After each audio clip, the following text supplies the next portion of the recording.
Hello दोस्तों, कैसे हैं आप? मैं संतोष टांडी आपके लिए एक मोटिवेशनल कहानी लेकर आई हूँ।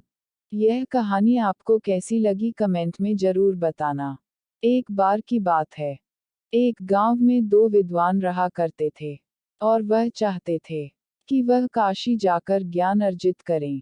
और वह दोनों घर से निकलते हैं, काशी पहुँचते हैं और वह साल भर रुकते हैं और ज्ञान अर्जित करते हैं।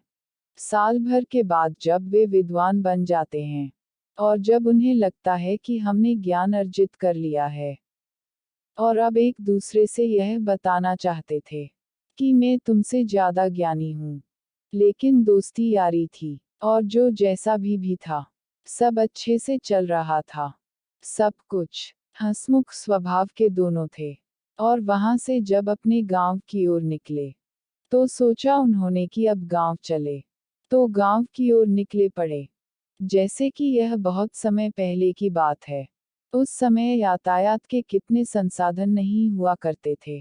वह दोनों वहां से जैसे ही निकले, दिन में चलते, रात्रि में विश्राम करते।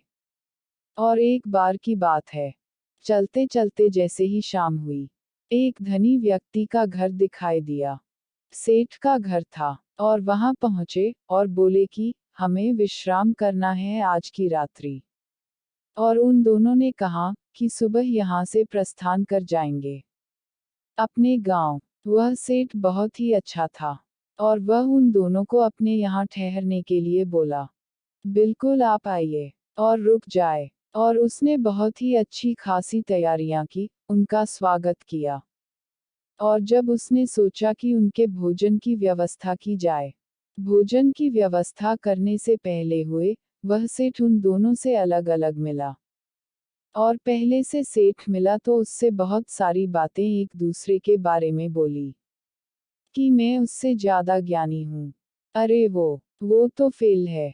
और जब सेठ ने दूसरे विद्वान से मिला तो वह बोला कि अरे मैं उससे ज्यादा विद्वान हूँ और हम दोनों एक ही गांव के, लेकिन वो जो है बिल्कुल गधा है।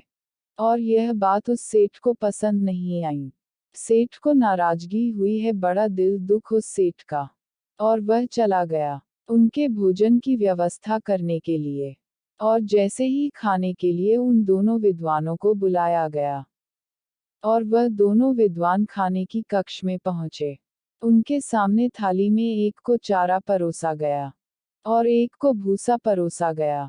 यह देखकर वो दोनों विद्वान बहुत ज्यादा क्रोधित हुए और उस सेठ को चिल्लाते हुए कहा कि तुम हम दोनों का अपमान कर रहे हो। तुमने माँ सरस्वती का अपमान किया है और तुम्हें ऐसा नहीं करना चाहिए था। तब उस सेठ ने बड़े ही सरल शब्दों में कहा कि हे विद्वानों, आपने ही तो एक दूसरे को बोला था कि यह गधा है और यह बैल है, इसलिए मैं गधे के लिए और बैल के लिए सारा इंतजाम कर दिया। इतना सुनते ही इन दोनों विद्वानों आंखें खुल गई। दोस्तों, यह एक छोटी सी कहानी हमें हमारे जीवन में बहुत बड़ी सीख देती है। उन दोनों विद्वानों ने तब सोचा कि हमें अब कहीं भी एक दूसरे को नीचा नहीं दिखाना चाहिए। हम कितने भी ज्ञानी क्यों ना हो जाए, कितने भी विद्वान क्यों ना हो जाए, अगर हम सामने वाले का सम्मान नहीं करते हैं तो हम अज्ञानी ही कहलाएंगे।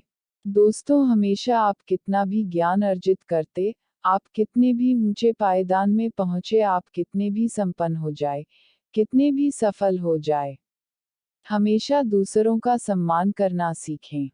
कभी भी दूसरों की बुराई ना करें, दूसरों का अपमान ना करें। दोस्तों, यह छोटी सी कहानी आपको पसंद आई है तो वीडियो को लाइक करें और दूसरों को भी शेयर जरूर करें। ये छोटी छोटी कहानियां हमारे जीवन को बदल देती है। दोस्तों, मिलते हैं अगले वीडियो में, तब तक जय हिंद, जय श्री राम।